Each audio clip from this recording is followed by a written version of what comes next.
Vamos aquí y estamos en este momento acompañados de un joven muy valioso del Partido de la Liberación Dominicana, candidato a diputado de la circunscripción número 1 del Distrito Nacional por el Partido de la Liberación Dominicana. Ustedes han escuchado mucho sus participaciones. Es un joven que comunica bastante bien. Es joven, pero tiene muchos años ya en política. Vamos a explicarles a ustedes en esta entrevista. Y a nosotros nos place mucho compartir en esta tarde con Yuri Rodríguez. Bienvenido, Yuri. Muchísimas gracias, Iluminada, y muchísimas gracias a todo el equipo por recibirme aquí el día de hoy. Yuri, la gente te ha escuchado desde hace unos buenos años ya en televisión, en radio. Eres un buen vocero del PLD. Joven, muy joven quizás para algunos, que entienden, ¿verdad?, que la política necesita cierta trayectoria. Sin embargo, te hemos visto aportar siempre mucha decencia, mucha altura a la hora de emitir opiniones, tanto cuando estaban ustedes en los gobiernos del PLD como ahora que están en oposición, ¿no? Y yo, antes de comenzar con esta entrevista, a mí la curiosidad me mata. Tú debes de saber, Yuri, quién es el candidato o la candidata vicepresidencial de Abel Martínez. Es una decisión de nuestro candidato presidencial y él debe comunicarla. Sí, pero usted está ahí en el PLD y usted es muy informado. No puedo especular. ¿No va a especular? No debo especular, no debo especular. ¿Pero qué tú crees? ¿Que sea un hombre, una mujer? Yo creo que será una buena figura. Una buena figura. Te saliste debajo de una patada. Sí. Pero está bien, Yuri. Vamos con Juan ya. ¿No? Sí. Yuri, tu propuesta, vemos que estás aspirando como candidato a diputado por la circunscripción número 1 del Distrito Nacional. Tu propuesta para que la gente conozca cómo el PLD se relanza y cómo los jóvenes aportan a través de esta organización. Mira, yo no solamente quiero ser un relevo generacional, quiero ser un relevo en el entusiasmo de la gente. Sentido general con la política, no solamente con un partido en particular, sino con la política, con toda una clase que yo creo que, como Iluminada señalaba, tiene que ser elegante, tanto cuando está ejercitando el poder como cuando no lo está. Debe ser elegante, ¿no? Porque los políticos son un referente de la sociedad y no venimos de Marte, ¿verdad? Somos un reflejo. Por lo que mi principal propuesta es el Plan Hostos por Eugenio María de Hostos. ¿Y de qué se trata el Plan Hostos? Tiene 4 pilares. Educación, orden, seguridad y nueva cultura ciudadana. Educación, el primer paso es devolver la moral y cívica a las escuelas, al currículum educativo. ¿Por qué? ¿Por qué es tan importante orientar la moral y cívica como un método de orientación a nuestros niños y niñas? ¿Por qué es tan importante? Porque la primera preocupación de los ciudadanos de nuestra demarcación es la inseguridad. Pero ¿qué ocurre? Los principales sectores delincuenciales de nuestro país están entre los 15 y 25 años. Hay que hacerse la siguiente pregunta. ¿Qué ocurre en la vida de un niño, de una niña que nace inocente para que a los 15 años se convierta en un ente letal para la sociedad? ¿Tuvo que ver la policía en la formación cognitiva, pedagógica y de valores de ese niño o de esa niña? No. Son otras las instituciones del Estado, sobre todo las de corte social, como el Ministerio de Educación, Cultura, Deporte, Salud, junto con la familia, que tienen responsabilidad de la correcta crianza de ese niño o de esa niña. Todos nosotros los que estamos aquí y quienes nos escuchan, somos, digamos, el resultado de nuestra crianza. Y mire, a nosotros nos pueden poner en el hoyo más profundo y nosotros no vamos a hacer lo mal hecho, precisamente por cómo nos han criado, ¿cierto? En segundo lugar, orden. ¿Por qué? Porque una de las principales inquietudes de esta ciudad y de la demarcación es el orden. Nosotros vivimos en una noción de desorden generalizada cotidianamente. Y ese desorden está encabezado por el tránsito. Bueno, pero nosotros tenemos que buscar mecanismos no solamente coercitivos, sino también de incentivos para que la gente quiera cumplir con las leyes. Miren lo que a mí me pasó cuando estuve haciendo mi video de lanzamiento, que fue literalmente corriendo por toda la ciudad, ¿no? Yo corro, también soy un apasionado del deporte y eso. Y corriendo hacia el Congreso. Bueno, me paro en la intersección que está en la Gustavo Mejía Ricard con Winston Churchill. Si usted viene desde la Kennedy a la 27, es decir, en dirección norte-sur, ahí no se dobla a la izquierda. Está prohibido. Ni a la izquierda ni en U. Donde está el mall, ahí, ¿verdad? Nos ubicamos. Bien. En lo que yo estoy ahí, se meten carros, se meten jipetas, se meten motores, se meten vehículos. Y decido pararme en el medio de la isleta, coloco un trípode y una cámara para grabar el desorden que ahí se estaba suscitando con esos conductores imprudentes. Señores, ¿pero qué pasó? Cuando puso el trípode y la cámara, nadie se metió. Porque nadie quería ser evidenciado haciendo lo mal hecho. ¿Cierto? Entonces, cuando usted pretende dirigir una sociedad, usted tiene que ser consciente de cómo esa sociedad piensa. Y el dominicano pasa de todo, menos vergüenza. Por lo que, sin yo tener que remolcar un vehículo, sin tener que poner una multa, implícitamente coloqué un incentivo para que el ciudadano cumpliera la norma. Entonces, el mismo dominicano que aquí no cumple la ley, el que va a Estados Unidos la cumple. ¿Cierto? No es la misma es la misma persona, no hay que cambiar el ser humano. Entonces, nosotros tenemos sí que cambiar las metodologías para que funcione. Y así sucesivamente. Seguridad, porque queremos instaurar, sobre todo en la circunscripción número 1, en conjunto con la alcaldía, zonas de cero tolerancia a la delincuencia. Por ejemplo, la misma Gustavo Mejía Ricard, que está llena de restaurantes y de espacios, digamos, de recreación para los ciudadanos. Bueno, eso tiene que ser un espacio de cero tolerancia a la delincuencia, donde la gente pueda caminar. Pero en Piantini, en Naco, en Serrayés, los vecinos no pueden salir ni siquiera a 3 cuadras por el temor que tienen de que los atraquen. Entonces, todo eso va a generar que nosotros entonces tengamos una nueva cultura ciudadana. ¿Qué se hace en ese caso? ¿Una ley nueva para que no se cumpla? ¿O instar a las autoridades para que hagan cumplir la ley? Eso, buena pregunta. Establecer, porque en el tránsito, por ejemplo, la ley está. En el 19 es una ley que va a resolver todos los problemas. Se crea el Intran. Después se nombra, 4 han pasado por ahí, lo que han hecho es, ya tú sabes, escándalo. Así es. Entonces, ¿cómo que vamos a resolver problemas? Muy buena pregunta. Como diputado, ¿verdad? Podría ser una voz para que eso se resuelva permanente en 1 o 2 temas, porque si te meten 18 temas tampoco. Lógico. Muy buena pregunta. Ahí hay 2 propuestas que yo tengo clave en ese sentido. Primero, crear el primer grupo parlamentario de la capital.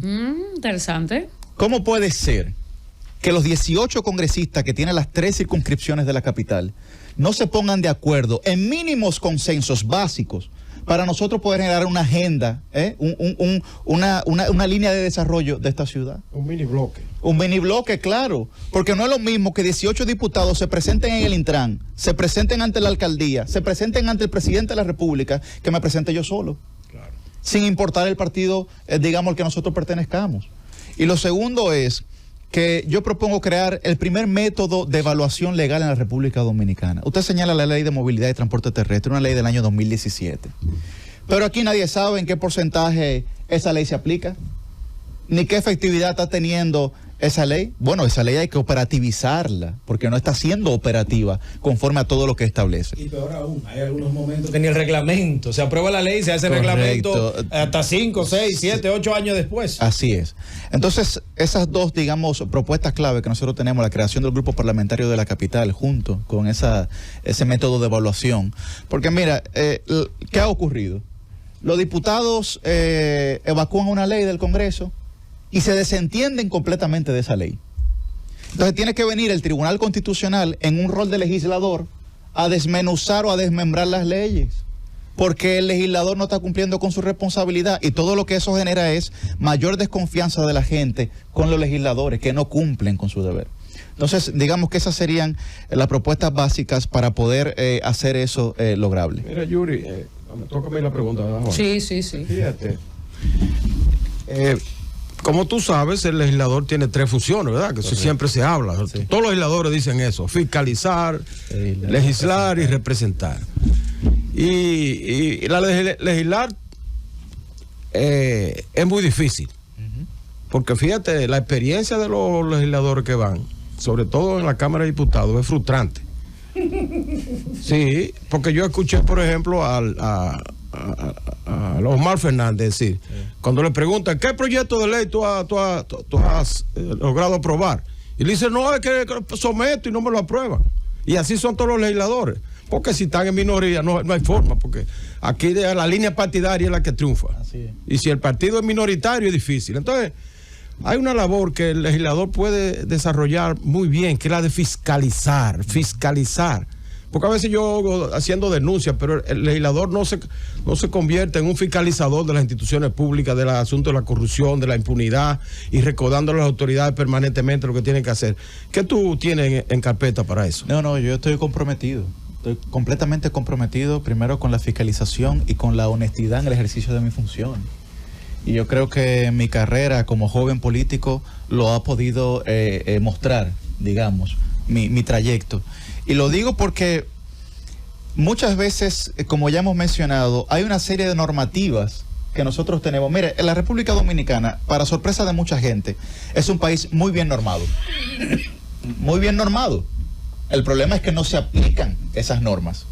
Entonces, hay temas básicos, por ejemplo, como el de la seguridad, que en mi rol de fiscalizador, yo debo de comunicarle al gobierno y a todos los que han intentado supuestamente reformar la policía lo siguiente. Usted puede traer todos los activos policiales de Suiza, ponerle salarios de $5,000 absolutamente a todos, y los actores delincuenciales seguirán siendo los mismos. Entonces, ¿cuál es la situación real? Además, hay un tema básico que ahí no se ha resuelto, que me parece extraño que ningún legislador se haya referido a eso. Según la Constitución de la República, la dirección de la Policía Nacional depende directamente del Ministro de Interior y Policía, ¿cierto? No del Presidente de la República, sino En teoría, sí. constitucionalmente. Bien, como está organizado el organigrama del Poder Ejecutivo. ¿Y qué ocurre? Tenemos una ley de la policía que es reciente, pero tenemos una ley del Ministerio de Interior y Policía que data del régimen. Es decir, el órgano que se supone que debe ser mi rector tiene una ley mucho más antigua que la que yo tengo. ¿Cómo puede funcionar la institucionalidad de esa manera? Entonces yo creo que tenemos grandes desafíos que resolver y como político, y creo que lo digo de manera sensata, porque esto es una candidatura sincera. Usted me decía, bueno, que si se somete un proyecto de ley, yo lo que creo es que muchos políticos y muchos legisladores no han tenido la suficiente capacidad de diálogo dentro de su propio dentro de su propia cámara para poder gestionar soluciones viables a los problemas cotidianos de la gente. Además, a la gente hay que vincularla, porque cuando usted tiene comunidades y tiene una demarcación completa exigiéndole soluciones a su problema cotidiano, mire, va a ser muy difícil que aunque yo esté en minoría o esté en mayoría, se opongan los demás legisladores, porque hay una presión social en torno a ese tipo de temas. Entonces, claro, ¿qué otro tema? Está la seguridad social, el asunto de la ARS y la AFP, eso. Sí, pero yo creo que eso debe de ser un proceso de amplio diálogo. ¿Por qué? Porque la República Dominicana tiene dos tipos de problemas. Tiene problemas coyunturales y tiene problemas estructurales. Y la mayoría de los políticos se dedican a los problemas coyunturales porque tienen una solución estética, como si fuera un caparazón vacío, ¿cierto? Ahora, nosotros debemos de preocuparnos y ocuparnos por los problemas estructurales. ¿Cuál es el tema? La última vez que la República Dominicana se sentó como país a dialogar sobre un tema estructural, que fue el tema educativo, fue hace más de una década, en el 2014.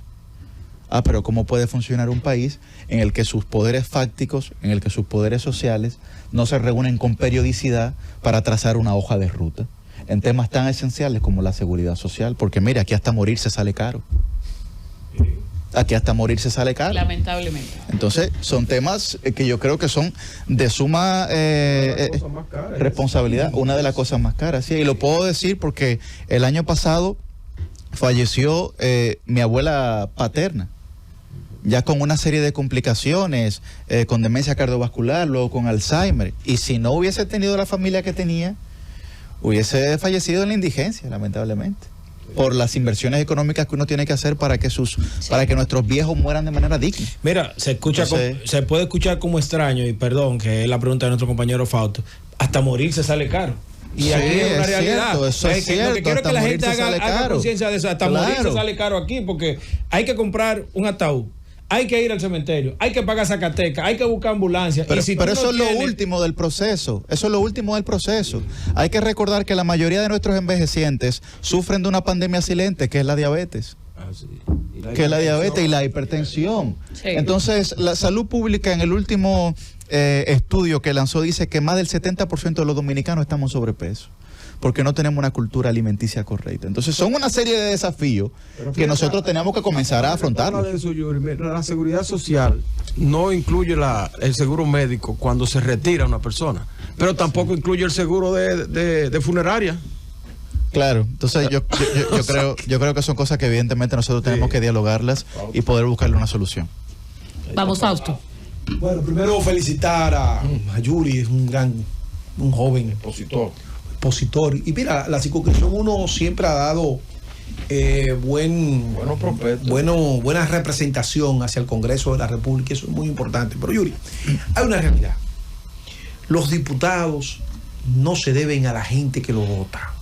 Esa es la realidad política. Los diputados llegan al Congreso, cogen línea de las cúpulas de los partidos, cogen línea de grupos empresariales, y cuando llegan a sus curules, de lo que menos se recuerdan es de sus votantes. Yuri en el Congreso estaría más inclinado a escuchar a sus votantes o a la decisión que se toma en el comité político del PLD. Mira, lo primero es que como político yo no soy un representante de mis creencias, sino de la gente. Y yo creo que eso debe estar muy claro. Evidentemente, si yo pertenezco a un partido es porque creo en los estatutos de ese partido y en las convicciones de ese partido. Yo soy un bochista empedernido, a pesar de mi juventud, ¿verdad? Pero creo también que sé tener suficiente sentido común. Y si hay algo que es una exigencia social por encima de los criterios de mi partido, bueno, primero está la gente. Yo creo en una frase que escuché hace mucho: por encima de los colores están las personas y por encima de los partidos están las personas. Entonces yo creo mucho en eso. Y al final los electores me van a pasar facturas si yo no actúo en consecuencia con ellos, ¿verdad? Y yo quiero dedicarme toda la vida a la política, por lo que yo seré suficientemente consecuente en lo que la gente tenga para decir, aún que mi partido tenga una posición distinta o adversa a la que mayoritariamente se sobreponga. Elvis Lima. De verdad que Fausto me quitó la pregunta. No, tú tienes 1 millón de preguntas. Eso es importante saber que este equipo está conectado Era con muy las importante, inquietudes. Fausto, era esa. Sin embargo, de verdad te felicito, Yuri, te veo con una visión amplia, macro de lo que es el rol del legislador, y te veo bien claro y definido a qué va el Congreso Nacional. Sin embargo, hay muchos desafíos. La experiencia nos dice a nosotros que 99.9 casi los legisladores, cuando llegan una parte importante con temas fundamentales, le tiemblan le sudan las manos y le tiemblan las rodillas. Cuando hay un tema de la Iglesia Católica, le corre como el diablo a la cruz. Cuando llega un tema del sector empresarial, ahí comienza, dame un momento, a romper quórum, que vengo ahora, que voy para el baño, y que después entra en la llamada partidaria, mira, te estás metiendo en un maldito lío y ahora vamos a ver cómo tú lo vas a hacer. Después llegan las otras llamadas, que te quiere ver la persona, que te quiere ver. Después te llega una invitación para un viaje a Chile, para Bruselas, y después te llega una invitación que mira, tú tienes que bajarle 2 notas a eso. El hombre maletín está por ahí. No quiero llegar ahí porque nunca he visto a ese hombre, sino que no sé, ya no se usa maletín. Nadie lo ha visto, pero todo el mundo sabe que sí. Sí. Entonces, hay temas que de verdad en el discurso son, ya la experiencia nos dice, y te felicito, te veo claro. Pero ¿cuál sería tu posición, por ejemplo, al tema de las 3 causales, cuando todo el mundo está con la vida? Y desde que se pronuncia un obispo religioso, ¡ay! Baja la mano, no la suba. Entonces un temor, como que tiene un golondrino, nadie sube la mano. No, que espérate. ¿Va a luchar independiente o te va a mantener firme cuando lleguen esos momentos así cruciales? Lima es un conocedor del Lima conoce el librito de funcionamiento del Congreso. O si no, la otra llamada de que hay que buscarle un bajadero a eso. Hay que buscarle un bajadero. Esas son las frases. Hay que buscarle un bajadero. Mira, Pacheco, el maestro. Sí. Del manejo. Ay. No, esto es política a nivel de calle, de lo que se llama calle, ¿no? De lo que la gente comprende, ¿no? Y es cierto. No le teme, Yuri, a que te vote. La pregunta es, ¿no le teme a que te vote el partido de manera deshonrosa porque desobedeciste una línea? Queda expulsado del partido. No, yo no creo que... Yo no creo una que línea. eso, no, pero yo no creo que eso ocurra. Mira, Sí. lo primero es con el tema, por ejemplo, de las 3 causales que tú señalabas. Yo tengo propuestas bastante claras en ese sentido. Lo primero que creo es que las 3 causales deben de salir del debate politiquero e inclusive en cierta medida político. Y debe de ser un debate que tenga tanto a la iglesia como a los que están en favor de que las mujeres decidan, pero también a los médicos. A mí me parece que aquí ha habido un gran ausente. Y en el caso de los gremios, por ejemplo, que ahora se sindicalizan, lamentablemente, en nuestro país, pero yo creo que el Colegio Médico Dominicano debería ser un ente que se pronuncie en torno a ese tipo de temas, porque estamos hablando de una situación de salud pública. Bien, ahora, ¿qué yo propongo específicamente con ese tema? Lo primero, nosotros tenemos que crear un Instituto Nacional de Diagnóstico Materno, en donde los médicos científicos que estén dentro de ese instituto, INADIGMA, es una propuesta clara, deben de darle garantías científicas suficientes a las madres para que tengan capacidad de decidir, pero también para que le ofrezcan seguridades a quienes ven su fe desafiada con el tema de las 3 causales. Y la tercera causal, que es donde está la mayor situación de debate, que es la de la violación, nosotros tenemos que evaluar lo siguiente. Imagínense que un violador es sometido a la acción de la justicia y que posterior al cumplimiento de su pena, ese violador decida ejercer sus derechos de paternidad sobre la criatura que fue objeto de la violación. ¿Qué familia estaría dispuesta a que un violador sea el papá de su nieto, de su sobrina, de su hija, y que tenga vínculos familiares con esa propia familia? Pero es un tema que tenemos que debatirlo. Entonces, porque ignoramos la realidad, entonces la realidad va a desaparecer. Eso no ocurre en política. Entonces nosotros tenemos que sentarnos y sincerizarnos con este tema, porque yo sé que esto es un tema que polariza a la sociedad dominicana. Polariza porque usted está desafiando las convicciones, la creencia, lo más grande que tiene una persona, lo más íntimo, que es su creencia.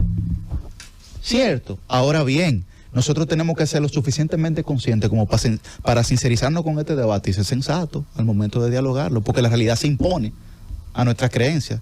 Ahora bien, hay otro tema, que es que la República Dominicana encabeza la tasa de embarazo en adolescentes en toda América Latina y el Caribe, junto con Nicaragua. Bueno, pero en esos casos particulares, el embarazo no es el origen ni la causa, es la consecuencia. Es la consecuencia. Es la consecuencia de la estrategia de la ignorancia. Porque cuando usted compra un vehículo, usted lee el manual y sabe las consecuencias que se van a producir si usted acelera más de 120, si frena a 160, si doble en U a 150, usted sabe lo que va a ocurrir. Pero ¿cómo puede ser que nosotros, que lo único que nos acompaña toda nuestra vida es nuestro cuerpo, nuestra anatomía, no sepamos las consecuencias que se generan de una acción que nosotros tomemos con nuestro cuerpo? A mí me parece que eso también nosotros tenemos que conversarlo. ¿Qué hacer con eso, Yuri, entonces? No, tiene que haber una orientación científica y anatómica en torno a eso en las escuelas. Ahora, no la educación que pretende adoctrinar en ningún sentido, porque tenemos que dejar algo bien claro aquí. Los niños y las niñas no tienen suficiente discernimiento cognitivo ni pedagógico a temprana edad. Y los profesores saben a lo que yo me estoy refiriendo, a temprana edad. Posterior a eso sí pueden tomar una decisión, inclusive cuando la mayoría de edad legal establecida por la República Dominicana lo permita. Ya eso es una decisión íntima y personal de cada quien. Ahora, previo a eso, deben de saber cuáles consecuencias se generan a partir de una acción que ellos produzcan con su propio cuerpo, de manera científica. De manera científica, insisto, de manera anatómica. ¿Entiendes entonces, Yuri, que una niña, Lima, violada, abusada sexualmente, no debería decidir sobre su embarazo? Yo, en mi caso... O no está en capacidad de decidir, es lo que quieres decir, sobre su embarazo, sobre su situación, en caso de que quede embarazada luego de la violación. Lógicamente, primero, el cuerpo de una niña de 14, 15 años, anatómicamente no está necesariamente preparado como para poder hospedar un embarazo. ¿No le causaría mayor frustración a esa niña, adolescente o niña, luego de quedar embarazada de un violador, también abortar? Efectivamente. Entonces son las situaciones en las que nosotros tenemos que sincerarnos y hablar. De esa misma manera que tú me lo estás diciendo con bastante crudeza, tenemos que colocar a todos los sectores que se refieran a ese tipo de preguntas. Y entonces nosotros tomar una decisión como país. Y ver cuáles son las estadísticas que, digamos, están... Ya ha pasado, se han sentado, que cuando la iglesia llama, los legisladores corren. No. Porque es el problema. Yo creo... Nosotros tenemos establecido por los preceptos constitucionales el Consejo Económico y Social de la República Dominicana, que es el espacio natural de debate. Y en ese espacio natural de debate nosotros nunca hemos visto que ese tipo de temas, como muchos otros, se traten. Yo creo que hay muchos otros temas de igual relevancia que deben de tratarse en el espacio natural de debate de nuestro país. Por cualquier día que tú tires eso, va a haber razones suficientes para apoyarlo, por ejemplo el aborto, y razones suficientes para rechazarlo. Claro. Eso, porque es un asunto moral, religioso. Efectivamente. ¿Tú no estarías de acuerdo con el plebiscito que se ha planteado? Que Bueno, se apruebe definitivamente el reglamento ese del plebiscito que establece de la Constitución referéndum, y- claro, sí. Un referéndum y que se le pregunte a la gente. El que ganó, ganó. Sí, eso es cierto, pero la gente también tiene que ser consciente de lo que significa una cosa y de lo que significa otra. Sí, no, pero la gente...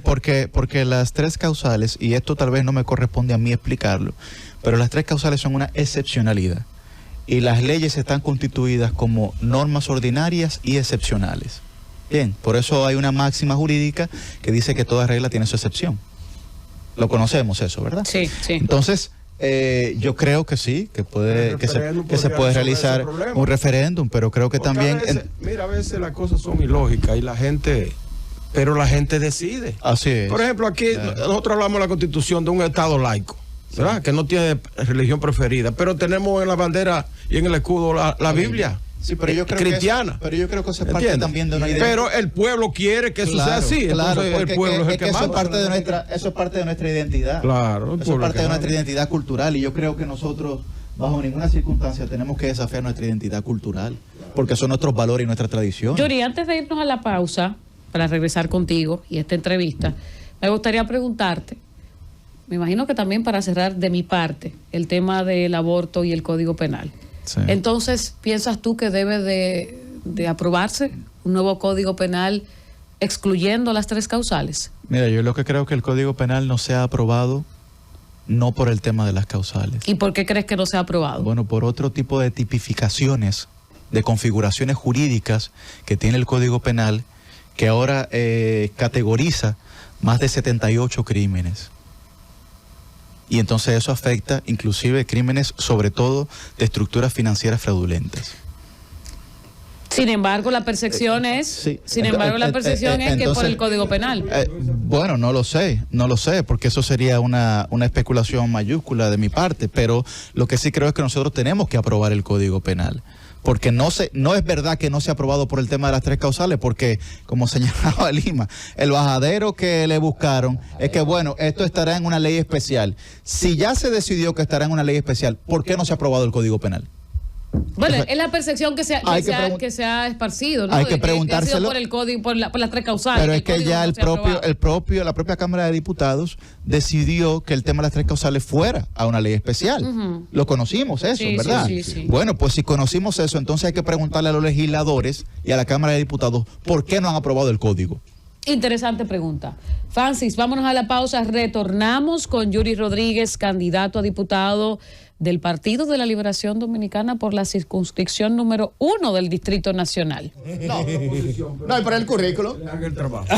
Sobre todo en Hacienda. Es por el en currículum. Hacienda. Ay, no le bajen el ánimo, Juan. Vamos con la pregunta, No, Yuri. no, Yuri, estamos subiendo. Yuri, vemos en ti un joven preparado y con condiciones para hacer un buen trabajo en el Congreso Nacional. ¿Podemos decir que el PLD está relanzado o, como dirían muchos, está recauchado el PLD para el próximo proceso electoral? Yo creo que sí, yo creo que el partido está en un proceso de transición. Evidentemente las transiciones son complejas y difíciles, a veces no son tan rápidas y aceleradas como la gente esperaría, como la sociedad exige, porque son procesos que uno tiene que respetarlos y además cuando uno intenta, y yo lo decía al inicio, quiero hacer relevo no solamente generacional, sino también relevo en el entusiasmo. Cuando uno intenta hacer relevo en cualquier sentido de la vida, uno tiene que también saber que hay que mirar al pasado con respeto. Y yo miro al pasado de mi partido con respeto. Hay que hacerlo. Porque creo que ellos, independientemente de todo, fueron y han sido el partido electoralmente más exitoso que ha tenido la República Dominicana en su historia democrática reciente. espérate. En su historia democrática ¿Es reciente. reformista? No es reformista más exitoso. Bueno, El PLD en la historia reciente. en la historia reciente. Pero la misma Sí, reciente. Pero la hace misma. 20 años que el Partido Reformista salió del poder. Segundo Balaguer. Los 20 años que duró el PLD. Por 2 se años que más sustituyó. exitoso. Sí, bueno. Claro. Y hay PLD todavía. Ahora hay reformistas. No, están Bueno, diseminados pero- en el país. Pero yo creo que es importante resaltar eso, independientemente, sí, por mucho rato. buena noticia. No. Ingeniero, obvie esos temas. Por mucho rato, ingeniero. Pero yo No, creo que que obvie sí. el tema del reformista, no le hagas caso. Pero sí, creo que el partido está en un proceso de transición que yo creo que tenemos la oportunidad de poder demostrarlo ahora en estas próximas elecciones de mayo. Interesante. Porque la gente lo exige también. Interesante. Sí. Ingeniero. Sí, Yuri. Bueno, tú dices que el PLD está en un proceso de transición, es verdad. ¿Tú eres partidario de esa idea de que ahora, en este proceso, dado que el sistema electoral dominicano no resiste tres fuerzas políticas, la historia lo ha demostrado? Cada vez que hay tres fuerzas políticas, posteriormente, en poco tiempo, vuelve el bipartidismo, los dos partidos. ¿Cuál tú crees que el PLD le gana la batalla a la Fuerza del Pueblo ahora para subsistir como fuerza política de cara al 28? Bueno, lo primero que debo de señalar es que la batalla del PLD es con el partido de gobierno y es con el candidato del gobierno, que es el PRM. Y nosotros estamos enfocados en ese sentido. Sería absurdo para el PLD competir con un igual o con una persona o con un partido o organización que pertenezca a su misma categoría, que en este caso es la oposición. Sea menor o mayor su condición, digamos, de militancia o de votantes. Por lo que la historia ha señalado y la historia está ahí para uno aprender de ella, ¿verdad? No, la pregunta te la hago. Regularmente es cíclica. Te lo hice porque mucha gente estaba abogando en este proceso porque se unificaran las dos fuerzas políticas, Sí. con candidatos comunes en los tres niveles. Sin embargo, no se pudo. Eso significa que van en una competencia secundaria hacia quien clasifica en caso que haya una segunda vuelta. Y también en la competencia en quien clasifica para subsistir como partido, y no porque podría ocurrir lo que mismo Danilo Medina previó, que es una alianza rara y que va a hacer desaparecer uno de los dos partidos. Bueno, yo creo que si nosotros valoramos la historia de la República Dominicana, regularmente ha habido un sistema bipartidista en el que uno de los partidos es hegemónico, que regularmente es el partido que está en el gobierno, ¿no? Lo fue el PLD durante muchos años y lo está haciendo ahora el PRM. Tengo que ser sensato con esa respuesta porque es la realidad, ¿no? Y si digo algo distinto, la gente pues diría que no es verdad. Por lo que yo lo que creo es que ¿qué ha dicho el pasado reciente? El pasado reciente, los resultados están ahí, ingeniero.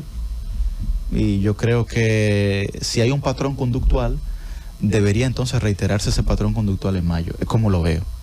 No porque tenga ningún tipo de acritud o de animadversión con ninguna otra fuerza política, sino porque simplemente lo que ha ocurrido es eso, y lo más probable que ocurra es eso mismo también, inclusive por la percepción que se le genera a la gente dentro de la sociedad, porque el proceso del pasado 18 de febrero... saque más. Bueno, lo que pasa es que el proceso del pasado 18 de febrero, digamos que encubría mucha incertidumbre. Y la gente todavía al día de no sabía lo que iba a pasar. ¿Y quién iba a quedar de segundo o de primero? ¿Y qué ventaja iba a haber? ¿O si iba a haber mucha... Digo que la gente tenía esa inquietud hasta el propio domingo. Entonces creo que ya eso esclareció un poco el panorama y creo que lo esclarece mucho más de cara a mayo, que nos quedan algunas 10 o 11 semanas. Elvis Lima. Yuri, te siento que llegaste a la política para quedarte, porque a veces uno comienza un proyecto y es como el velatorio haitiano. ¿Cómo el velatorio haitiano, Lima? El sepelio haitiano dura 7 horas cuando llevan el féretro. La gente da 5 pasos adelante y da 7 hacia atrás. Ok. Ingeniero sabe, entonces van y vuelven. En el día Piña casi está uno así. Sí, no, pero es así. Entonces, en los últimos años, sí, pero eso es importante, de verdad. Hay gente que en política da 2 pasos adelante y está cerca y da 5 para atrás y nunca avanza. Entonces te siento como bien claro. Y como tú estás para quedarte en el PLD, si te toca una recomendación al PLD, decirle al comité político, al candidato como tal, ¿qué tú le recomiendas resolver en el PLD? Ay. ¿Resolver en qué sentido? Resolver la parte como partido, te toca. Mire, usted es diputado, no encuentro unos diputados. ¿Qué usted le diría al partido para mejorar de cara al futuro? Porque tú consideras que el PLD, en esta transición, los partidos cuando salen les cuesta 20 y 25 años para volver al poder.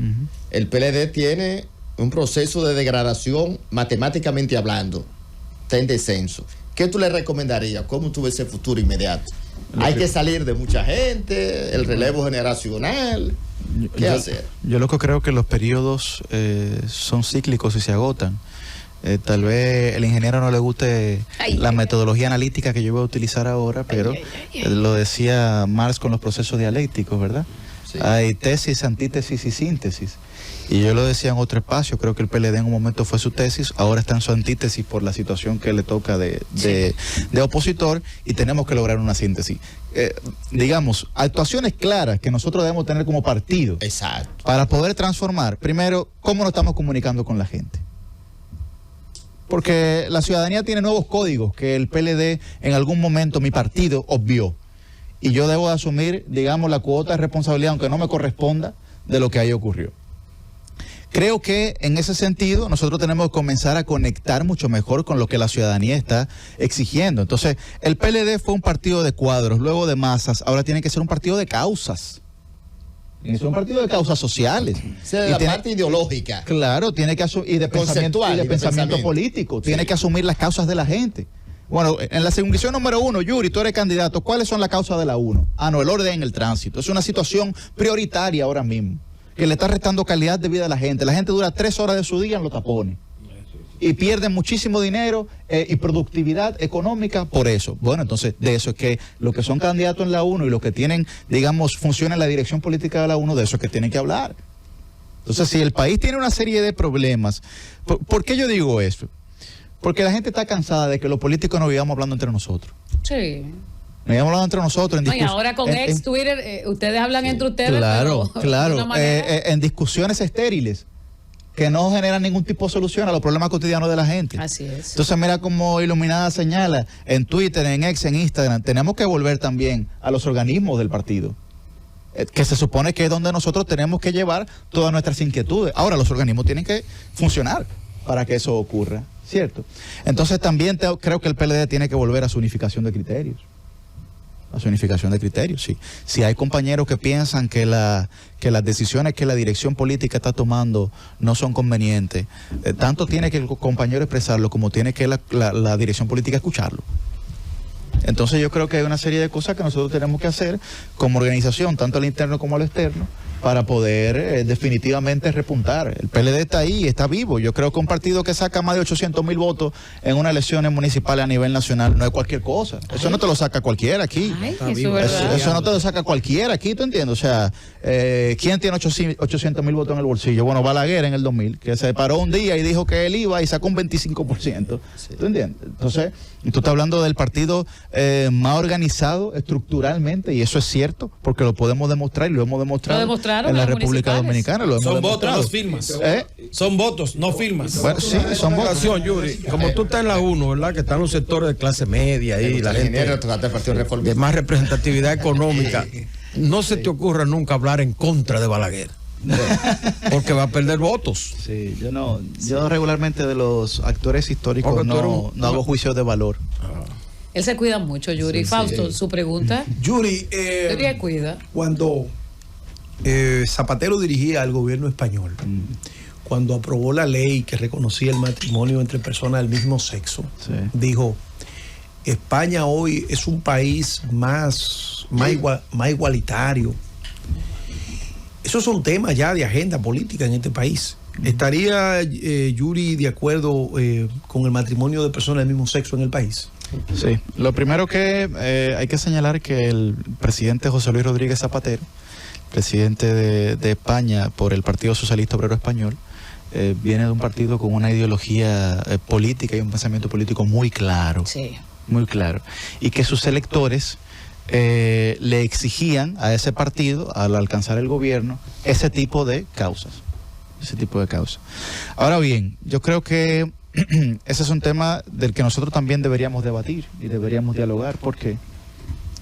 Primero, el tema del matrimonio, el concepto matrimonial hay que sacarlo, porque el matrimonio es un concepto sacramental. Y al ser un concepto sacramental, es un concepto sacro que instaurado por la Iglesia, ¿no? Como institución.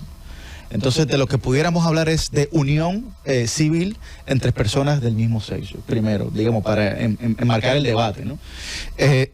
Y en segundo lugar, entonces, valorar, digamos, que esas personas obtengan los mismos derechos que una persona, digamos, que está casada ante una oficialía con otra de sexos opuestos, evidentemente, un hombre y una mujer, que obtengan los mismos derechos que ese hombre y esa mujer. ¿Por qué? Bueno, porque no es poco conocido, más bien es harto conocido que en la República Dominicana hay muchísimas parejas del mismo sexo que conviven durante 10, 20, 30 años. Y bueno, y se muere uno, y entonces hay un tema con la herencia, por ejemplo. Es un tema con la herencia. O que son pareja y que el otro, digamos, uno es que trabaja y el otro no, o la otra no, y entonces uno no tiene seguro porque en el lugar de labor del otro no lo asumen porque la ley no lo establece. Bueno, yo creo que hay ese tipo de garantías que son fundamentales, son preceptos constitucionales, que está garantizado en el derecho fundamental de la no discriminación a la persona, sin importar su origen, raza, orientación sexual, lo que fuese, ¿no? Cualquier tipo de condición que se le garanticen ese tipo de derechos. Yo creo que nosotros no tendríamos nada negativo. Ahora sí creo que evidentemente hay que valorar cuáles son, digamos, los criterios de la identidad cultural dominicana. Claro. Que eso es para mí de suma importancia y es lo que creo que nosotros tendríamos que llevar también a ese debate, ¿no? ¿Cuáles son los criterios identitarios de nuestra sociedad? Y sí, claro, hay mucha gente que dice, bueno, Yuri, es verdad, eso tenemos que valorarlo, pero en este país hay mucha doble moral. Y hay mucha gente que por adelante hace una cosa y por atrás hace otra. Sí. Eso también es verdad. Por lo que yo creo que el Estado, y es mi visión, el Estado no tiene por qué inmiscuirse en las decisiones personales de la gente, en su vida privada. Lo que tiene que simplemente darle garantías constitucionales, como lo establece la propia Constitución de la República, simplemente. Porque que usted decida tener una orientación o preferencia sexual particular es tan íntimo y personal como yo que he decidido creer en Dios. Exacto. Para mí tiene el mismo nivel de intimidad, ¿no? Claro, entonces evidentemente creo que también es un tema que debemos dialogarlo porque es una realidad y yo decía anteriormente que porque uno ignore una realidad, esa realidad no desaparece.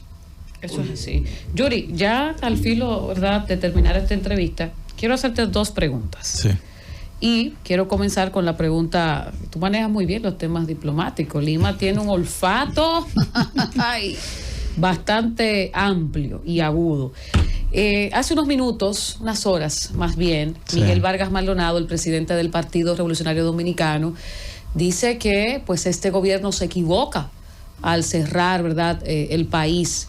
Y se refiere precisamente a la intención de Ariel Henry, el primer ministro de Haití, de verdad aterrizar aquí. Esa ya lo ha confirmado Homero Figueroa, de que, ¿verdad?, simplemente se le negó esa petición.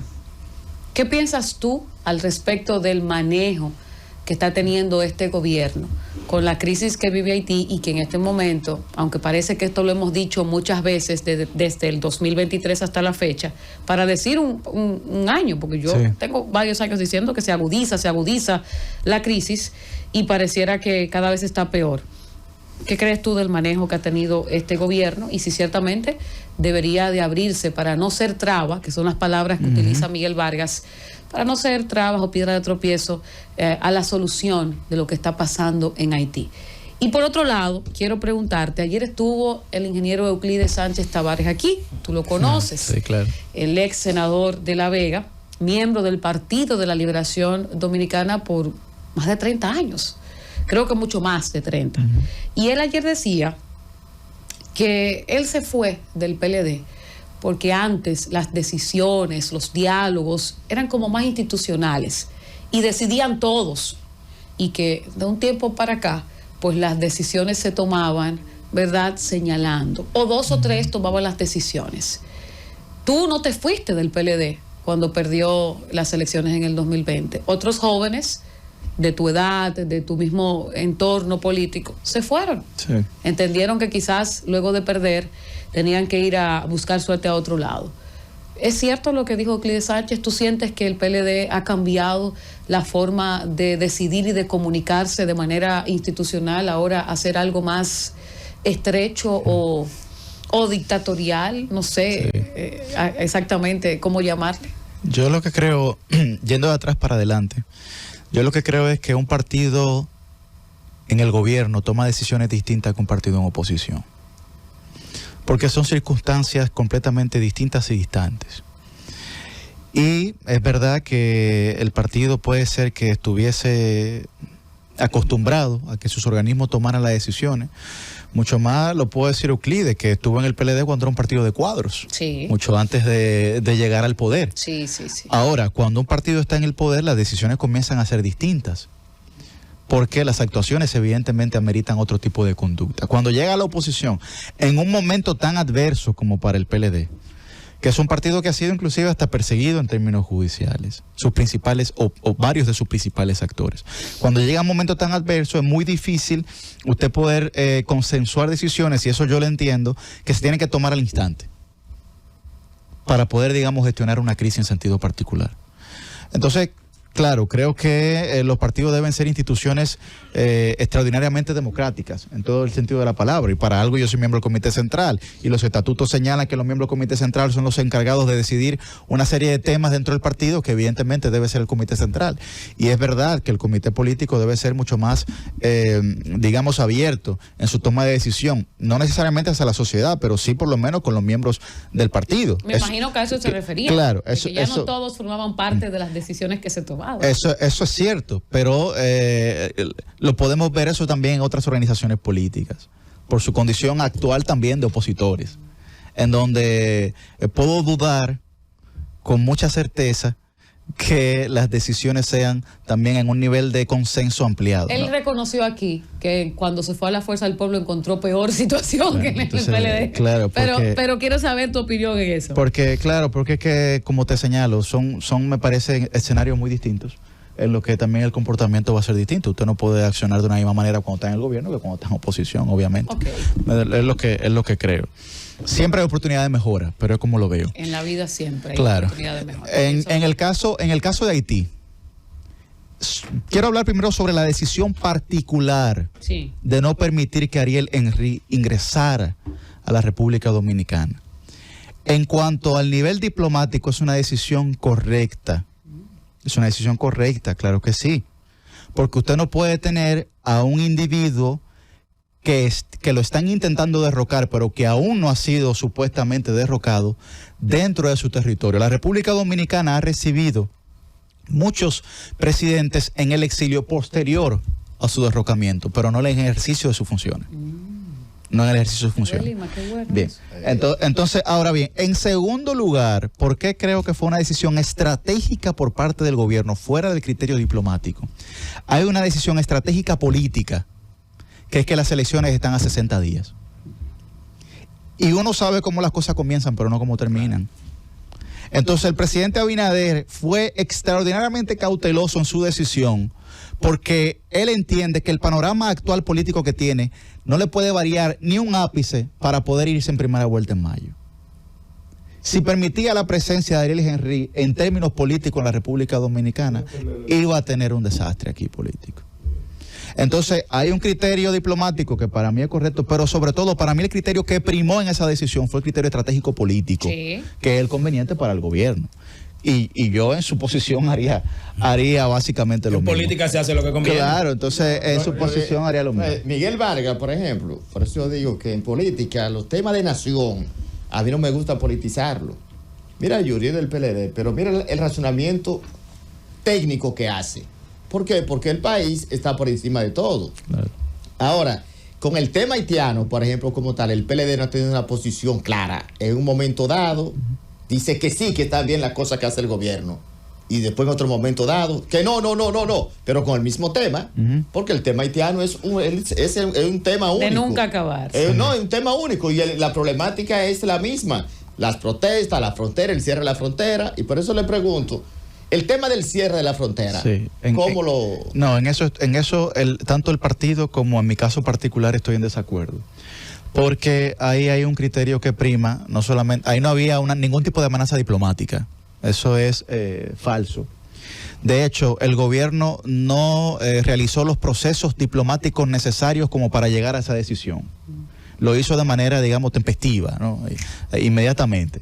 Entonces, claro, estoy en desacuerdo porque hay un criterio también económico de los productores y de los comerciantes dominicanos. Claro, con el único país que la República Dominicana tiene una balanza de pago positiva es con Haití. Nosotros recibimos más de 1.200 millones de dólares de ellos y solamente le entregamos 100 millones, 200 millones. Sí. Entonces hay una diferencia de 1.000 millones de dólares. que es una diferencia, como tú señalas, abismal. Entonces es una decisión que tiene que sopesarse mucho para poder tomarla, porque me parece que el número de pérdidas diarias era aproximadamente de 4 millones de dólares. Entonces, cuando usted está hablando de ese monto, que es un monto para mí exagerado, porque ¿quién ve 4 millones de dólares juntos? ¿Tú entiendes? Es un monto realmente que es significativo para los comerciantes dominicanos. Entonces, ahí no había en ese momento ningún tipo de necesidad de cerrar la frontera. Además, ¿qué es lo que ocurre cuando hay algún tipo de situación en Haití? Bueno, que mandamos más de 10,000 efectivos con armamentos a la frontera. ¿Y eso de qué sirve? Bueno, en realidad... Entonces, esos criterios tal vez se pueden discutir. Ahora, lo que sí te puedo decir es que ese criterio, digamos, para mí fundamental de haber cerrado la frontera fue una decisión incorrecta. Porque nuestra soberanía en ningún momento se vio amenazada. La frontera no, Las puertas fronterizas. Las puertas fronterizas. Cerrar la frontera es difícil. Sí, Yuri. por el hecho de las correcto, las cerrar las Sí. puertas fronterizas, sí. O digamos el intercambio comercial, para ser mucho más específico. Para ser exageradamente específico. Correcto, sí. Tenemos la pregunta para finalizar, o varias preguntas, ¿verdad? Pueden ser dos. Para Yuri Rodríguez, de parte de nuestra compañera Nilda Lanís, para terminar esta entrevista, que quisiéramos tocar otros tantos puntos, ¿verdad? Con Yuri, que ha demostrado que a pesar de ser joven, se ha preparado muy bien con los diferentes temas. Pero yo sé que mucha gente ya eso lo sabía. ¿Nilda? Sí, hola Yuri. Hola. Buenas tardes. A propósito de eso del cierre de la frontera, explicas que no es correcto. Entonces, si fuera bueno y pertinente desde tu punto de vista que tú expliques cuál entonces tú crees que debió haber sido las medidas en ese momento. Sí sabemos que se criticó también el tema de, entre comillas, militarizar la frontera, y fueron muy enfáticos, principalmente el expresidente Leonel Fernández, diciendo que fue un error. Pero ahora vemos, y el tiempo, como dicen, da la razón con cómo está la situación. Entonces quisiera que tú le dijeras al público que tú piensas de que pudo haber sido la mejor manera. Sí, en el caso particular del cierre comercial, que era a lo que me refería, la República Dominicana tenía otras vías de acceso, tenía otras vías de procedimiento, sobre todo diplomáticas, que debió agotar primero antes de tomar esa decisión, que para mí fue de imprevisto, y que no hubo ningún tipo de diálogo con los comerciantes hasta posterior a que esa decisión se tomó, ¿no? Entonces, evidentemente, usted tiene que tomar en cuenta, digamos, las pérdidas económicas que se le van a generar en esos intercambios comerciales, insisto, con el país que tenemos balanza de pago positiva. Sí. Digamos, es matemática simple, lógica, no hay que, digamos, profundizar mucho, porque los números lo demuestran con bastante lucidez. En el caso, digamos, de cómo se ha tratado el tema haitiano, yo, no sé si nos queda mucho tiempo, pero no lo quería mencionar, pero yo creo que el gobierno de la República y el presidente tiene dos temas fundamentales en su campaña electoral, que son el criterio moral o de honestidad, que fue con el que ganaron en el 20, y el tema haitiano. Dos intangibles. ¿Por qué son dos intangibles? Porque el tema moral, usted lo puede cuestionar. Inclusive no hay mediciones científicas exactas que le digan a usted los índices de corrupción de un país, sino que es perceptivo, que eran los documentos que siempre lanzaba Participación Ciudadana, por ejemplo. Y en el caso haitiano, porque el sentimiento hacia esa situación es el único sentimiento identitario que tiene la sociedad dominicana, que junta a todos los dominicanos. Es el tema haitiano. O sea, Yuri, si usted ve las encuestas, el 99% de los dominicanos estamos de acuerdo con ese tema. Sí. Entonces es un tema fundamental que tú tienes que utilizar a tu favor. Por eso, cuando se politiza el tema, entonces tomamos acciones incorrectas en el sentido diplomático. A eso es que me refiero.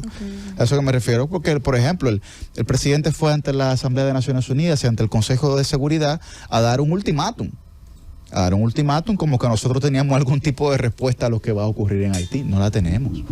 Ni podemos nosotros, digamos, abocarnos a esa empresa, porque el resultado no va a ser positivo. Al final vamos a tener que desdecirnos en esos propios foros internacionales, porque después vamos a tener que ir a pedir cacao, como dicen, ¿verdad? Bueno, para que nos ayuden a resolver ese tema. Claro, bueno, realmente el tema del cierre de la frontera visibilizó la problemática que se estaba viviendo en la República Dominicana. Aquí alguien inclusive en esta misma emisora indicó que se habían tratado de hacer los acercamientos y las convocatorias necesarias. Sí, pero debo diferir, porque lo que ha visibilizado ahora la situación de Haití es la crisis real que ha ocurrido durante esta semana. Okay. Que nos ha puesto en la BBC, que nos ha puesto en la NBC, que nos ha puesto en CNN, de que el primer ministro que estaba en ejercicio tuvo que salir corriendo. Ya esas son palabras mayores. Claro, obviamente. porque estos son detonantes, Yuri. Entonces, en ese sentido, y en vista también de lo que ha dicho, me dijeron 2 preguntas, y por eso te hago las 2 preguntas. Claro que sí, 3 si quieres. Y en vista de la misma, esta crisis de ahora, de esta semana,